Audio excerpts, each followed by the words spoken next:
If you ever wonder why, for example, celebrities are not happy, they're really not happy. People that have a lot of money, they have everything that everybody else wants. They have the fame, they have the glory, they have the money. And then, a lot of them fall into drugs, into, crazy things. And yet sometimes also, you look at young people that are in their 20s and even 30s. They're not happy. If you're going to do a small survey and ask people around you, are you happy? You'll see that most people tell you, I don't know about happy, but I'm okay, And the older the people, the higher the chances, not always, for a person to become happy. The younger the person, they're not so happy. And the question is, which is surprising. Why? Because we do have all the opportunities, all the abilities to really, especially when you're young, to really make yourself into something, to make yourself into what you want to be, and we are not. I mean, which is ridiculous. We live in a society with great abundance. I mean, there's a lot. We don't have to worry about clothing and food, and you want to travel. It's just, think about how much wealth is there in our society. Even in poor societies, today they can get solar panels and have electricity and connected, and we have a choice. For example, to most parts, to who we can marry, when we can marry, right? Nobody is telling you, okay, Zev, meet whatever her name is, Sarah meet Zev meet Sarah, okay, wedding in 2 weeks. What? No such thing anymore. Again, maybe in some groups it's like this, but most likely it's not like that. Medicine had made a tremendous progress. Things that will be unthinkable 10 years ago, needless to say 30, 40, 50, 60, 70 years ago. Medicine has made a tremendous jump ahead. People who could not have children can have children. Technology, talking about technology, you want all the information is the tip of your fingers. It's right there. You, for example, don't know what it is to do a research paper or like a thesis without the internet. Let me tell you, there were days in which you had to go to libraries and look into manuals where you'll find it. It's not just like going, okay, library, making stencils of stuff with the ink, or working with the microfiche and all this. Today, you want everything is at your internet. You don't even have to print anything. It's cut and paste. It's argument's sake. Let's say even if you wanna go, let's say, to a movie. You don't have to step outside the house. You basically don't have to do anything. You have, and by the way, I forgot how it is, but we have some kind of an account through Amazon that if you purchase through Amazon, it's called Amazon Smile. I don't know, I forgot how it is. Yeah, Smile. So do you know how to do it? Go to Amazon Smile. Amazon Smile? Then you look up your charity congregation page. Okay, so you could look at so you go to Amazon. If you want to make a purchase, you go to Amazon Smile. You go to the charity organization, you put the name Congregation Etzion, and that will be or Yeshiva Etzion, forget whichever way it is. And because from time to time, the Yeshiva gets a check from Amazon, which is great, it's wonderful. So you can do so. You want something, you want to go Amazon Prime, next day. Sometimes that day it's there. It's ridiculous. You don't have to go out of the house. You want to watch a movie, any movie. You don't have to do anything. It's unbelievable. So you have all the options to make yourself happy, and for whatever reason, we're not happy. And this is scientifically shown. Research have done that that from 20 years and on, the level of happiness is consistently on the way down. Is always on the way down. Like on a regular basis, you're less happy, and it reaches its rock bottom around 40, 45, 50 years old, and then around 45 starts to kind of climb up. People feel happier around this time, and that by itself, as they say, is darsheni. You have to look into why is that, and that pattern of losing happiness has nothing to do with a personal state, like for example, being married, not being married, having kids, not having kids, level of income, and so on and so forth. And it's not only for a certain country or place; it's throughout the world, in many countries. So it's a phenomenon by itself. So naturally, that we all obsess. We all want to reach happiness. It shows, research has shown that life circumstances of like objective life circumstances don't really determine the level of satisfactory or the satisfaction that you feel from your life, the subjective satisfaction that you should live from your life. So if this is the case, why is there a decline in the best years of our life? Why there's a decline in happiness? And this is exactly the age group that you guys are at. And, you'll see, unless, of course, you could change this. It's not, but the most part, if you look at yourself or other people, your peers, you'll see that it is absolutely correct. They were happier last year. They're not happy this year. And they were much happier 2 years ago than they are today. And it is on the way down. And the question is, why? Is this a matter of lack of responsibilities that we experienced that made us happy? Or what exactly in it? Psychologists who are really into behavioral research and sociologists has shown that there is such thing that we call the paradox of free choice. One of the leading people in that field is the professor. His name is Barry Schwartz, and it shows that having a free choice, when we have a great by the way, in order to make a choice, you need to have more than one option. So he showed that the more options you have, the more frustrated you become.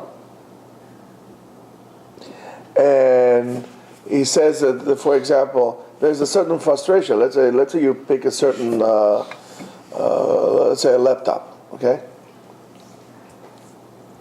Well, what kind of laptop are you going to pick? Because every company has its own unique features that the other company doesn't have.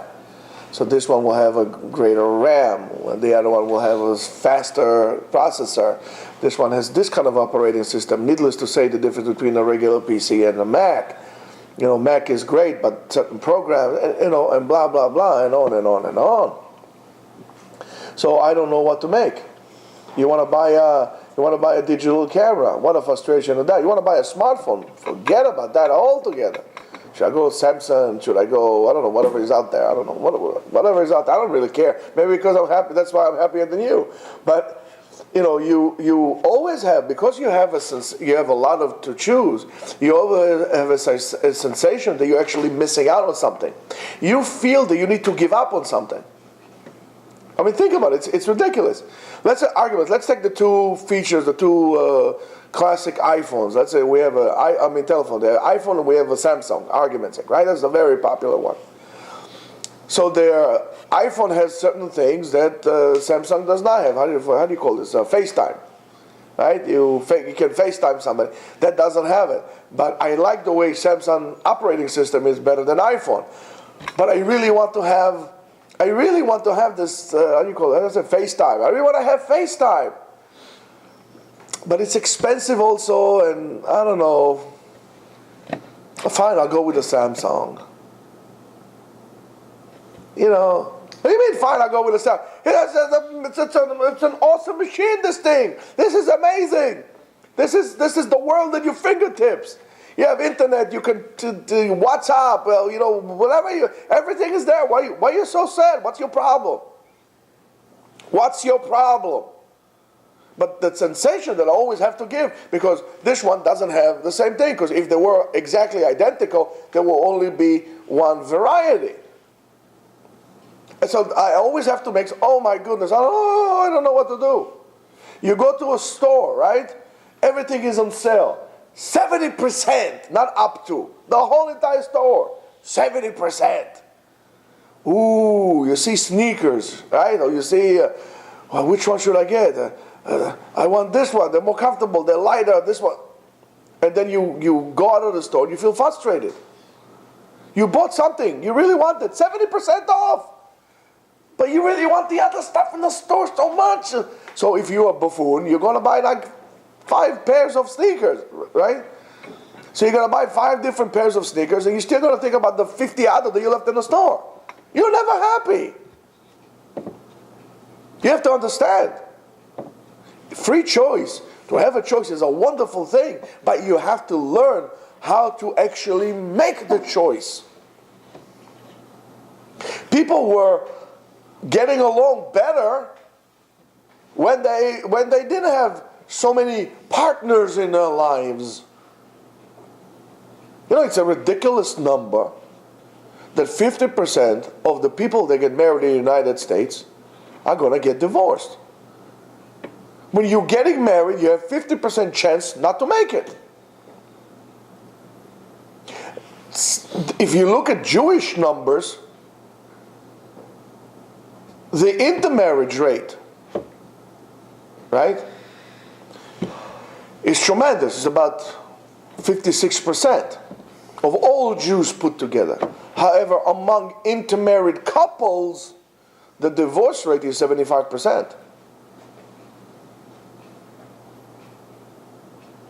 You have all of a sudden all these choices to make, and you're feeling frustrated. People have a lot of choices to go with this one, this one, this one, this one, this one, this one, and they can't make a decision who they're going to marry, and they stay alone. Because I can go with this one, this one, this one, this one, this one, and I'm not happy. And if I go with this one, well, maybe this one is better, or that one is better. And it's a horrible thing. It's a wonderful thing. The problem is not with the amount of choices that we have. The problem is with the process in which we make those choices. And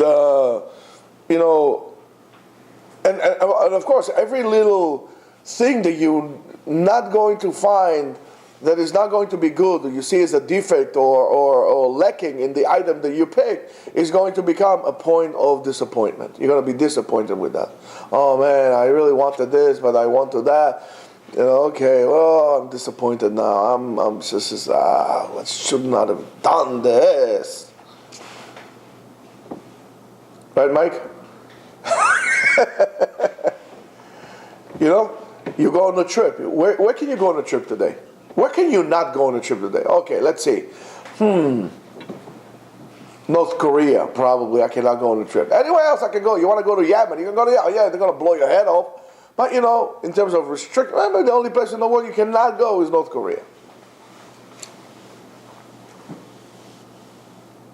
And yet, everywhere you go, it's like, it was nice in the Caribbean, but I really should have gone to Greenland. I don't know, whatever. It's always something. Yeah, it was a great vacation. It was wonderful. Oh, the scenery is amazing. The food wasn't like what I thought it would be. It's like always something. And we become like a serial complainers. You look at people, pay attention. Sit down among people who have a conversation. You see that a great percentage of the words are spoken. It's always a complaint. They complain about the country. They complain about this. They complain about the car. They complain about that. They are always complaining. And therefore, as a result of this complaining, every time we need to elevate, we need to rise up the level of extremism. Look at politics. We are so unhappy with politicians that now we have two lunatics running up for office. It's like, I don't know, who's worse, who's better? I do know, but I'm not going to say it. But you know what I'm saying? Every time the lack of satisfaction is getting, so we find something. Let's look at what's good and let's work with it. Anyone you could find, maybe only an exception is, I don't know, what's his name, Jimmy Carter, that's okay, one, But you can find something, but you also choose because of that, because you had so many choices. In Israel, it's altogether ridiculous. There's 9 million people live in Israel, but there are about 10 million parties there. It's ridiculous, and nobody is happy. In America, ultimately, it's better because you have mainly two parties. You have Republicans and you have Democrats. In Israel, you know how many people, how many parties are there? It's not to believe. And that's why people are not happy with the governing body of Israel, regardless of who it is. And I'm not talking about not politicians being corrupt. I'm talking about us as the process of what we do. And we become very, very disappointed. And disappointment has a cumulative effect. You are disappointed and it's on and on and on. Because you have so many choices and you need to make so many choices, and the problem, we develop a certain anxiety. For example, let's say, all right, when should I get married? Should I get a job first? Forget about the Rambam. Should I get a job first? Should I pay my debt first? Should I buy a house first? Should I rent a house first? Okay, who should I get married to? Should I get married this one, or the other one? Okay, we got married. Where should we live? I can live here, I can live here, I can live there. You can live anywhere. It's not a problem. Okay, how many kids should we have? When should we have kids? Oh, the decisions to make. And I'm getting disappointment with every decision because I have so many choices. Oh, I really should not have made this decision. I should not have really get married now because, I have to pay my student loans. I have to pay my bills. And you become frustrated with yourself. In Russia, you could buy like 2 or 3 cars. That's the only types of cars they have. At best. In America, how many cars we have in America? Let's look at just the big names of companies that we have. We have Toyota, we have Lexus, we have Honda, we have Acura, we have Nissan, we have Infiniti, we have Chevy, we have GMC, we have, what do we have? Come on, help me, guys. Dodge. We have Ford. Right? And then we have Subaru. We said Chevy. We have Subaru. Honda. We said Hyundai. We have Kia. We have Volkswagen. We have Fiat. What else? Are we missing something here? Could be. Audi, Mercedes, BMW, Porsche, Maserati, Bentley. Forget it. We already have past 20. Now, how many models does Chevy have? You know how many models each company has regarding the cars? They have cars, SUVs, trucks. Whoa! Just about that,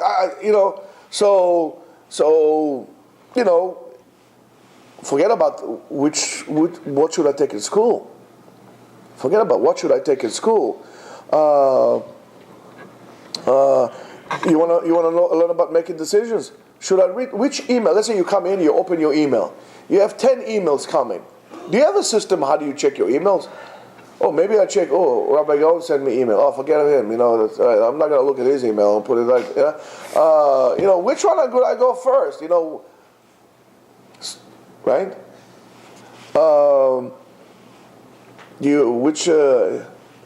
Good thing that we guys are wearing, from clothing, black pants, gray pants, and so on. Imagine we will have to wear jeans. How many jeans can we wear? There is, of course, Levi's, Wrangler. I like Wrangler jeans. It's good jeans. Levi's, Wrangler. What else is there? There's Lee. Who said Lee? Oh, yeah, it's very nice. Yeah, I guess you shop in cheap places. We have Lee, then there's True Religion, and then there's there's a million types of jeans. What kind of, let's say you go to Old Navy. I like Old Navy. You go over there, there's pictures of all the jeans. Which shall I buy?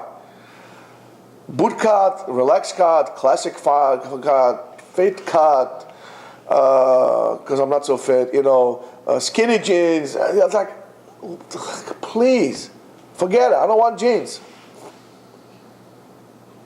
It's, what color should I buy? And what shade of blue? There's about 50 shades of blue. It's ridiculous. So forget about it. You want jeans with buttons, you want jeans with zipper. We can get into the details here. It's out of this world. So that endless amount of combinations that we can make elevates our expectations, the level of expectations that we have, and which is obvious. From having so many options, one has to be perfect for me, and when it's not perfect for me, right? We have a problem. So when you compare your choice to your expectation, it is impossible not to get disappointed, which becomes a big issue when it comes to getting married. And that's what I really want to focus about getting married. I have an expectation that this girl will be a tzaddiket, eshes chayil. She will help me bring Parnasa home. She'll push me to learn. She'll bear my children. She should be a little sleazy also because I want it interesting, right? I want her to do this, and I don't want her. And then all of a sudden, when I don't get it, it's like, guess what? I'm disappointed. And I want this guy that I'm married to be, I want him to be a man, tough. He's going to open the door for me, right? I want him to also be sensitive, and he should be able to shed a tear. What are you looking here? Hello, what is this? I want him to be a learner and an earner, right? I want him to learn on a regular basis. Kovea itim la Torah, right? He should be learning on a regular basis. What do you mean, ma'am? What do you mean learning on a regular basis? Not a problem. You want him to work, trabajo? Sure. 8 hours. 8 hours. Okay. How about learning for 8 hours too? Well, how about me? Well, what do you want? You want a babysitter? Oh, hold on. So you want a babysitter now? You want a lover? You want a babysitter? You want a daddy? What else do you want? So no wonder when you have such a shopping list, you get disappointed. That's why Bate Didim are full with jobs. Everybody's getting divorced. When we were young, and our heart was an open book, we used to say, live and let live. You guys don't know that? So we did. And in this ever-changing world in which we live in, makes you give in and cry. So live and let die. When we were young, it was very simple. A woman was looking for a man. A man was looking for a woman. For crying out loud, today there are men looking for men too, which makes it even worse. But women look, so of course we all get disappointed. We all get disappointed. And when we get disappointed, it's, now you're going to start taking an inventory of all your disappointments that you have in your life. It's an accumulative effect. I get disappointed for my wife. I get disappointed for my car. I'm disappointed for my kids. I'm disappointed for my dog. I'm disappointed for my job. I'm disappointed for my life. It sounds like a country song, something like that, So guess what? Let's start drinking. Let's do drugs. Let's start drinking. Let me look for something extreme experience to get me out of my disappointment. But guess what? Regardless of how extreme it is, I'm waiting for it to, of course, to come into this experience to solve my problems, and it doesn't. So I get even more disappointed. Right? So you take all the disappointments, and you, from the 100 choices that you make every single day, and the result is a complete lack of satisfaction with your life, with who you are. Why? Because everything is possible. You don't increase your happiness. You're actually increasing your dissatisfaction. So it's something to think about. This is chapter 1. We're going to talk about chapter 2 and maybe 3 in some other time. Until that point, the reason I'm deliberately stopping here is because I really want you to think about what we said today. It's very important that you think about what we say. And try to reflect on what we said today from this point on and what is going to happen, even if it's just today in your life. Try to look at things a little different. We're trying to help, trying to give a certain message. HaKadosh Baruch Hu gave us a great gift of the ability to make choices. And that's the chet of Adam HaRishon. We are very confused. We don't know how to make choices.